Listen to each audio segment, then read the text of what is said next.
জুলাই সনদ বিষয়ে জামায়াতের পর্যবেক্ষণ রয়েছে, সেটি আনুষ্ঠানিকভাবে জানানো হবে বলে মন্তব্য করেছেন বাংলাদেশ জামায়াতে ইসলামীর নায়েবে আমির সৈয়দ আবদুল্লাহ মোহাম্মদ তাহের।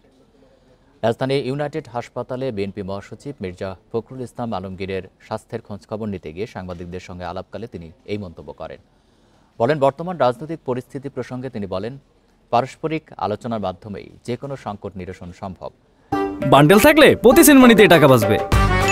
বিকাশ সেনমানি বান্ডেল কিনে জিতুন প্রতি লেনদেনে। বিএনপি সহ বিভিন্ন রাজনৈতিক দলের সঙ্গে প্রতিদ্বন্দ্বিতা থাকতে পারে, তবে পারস্পরিক সৌহার্দ্য অটুট রয়েছে। দেশ ও জাতির জন্য মির্জা ফখরুলের মতো বিজ্ঞ ও দেশপ্রেমিক রাজনীতিকে প্রয়োজন আছে বলেও মন্তব্য করেন তিনি।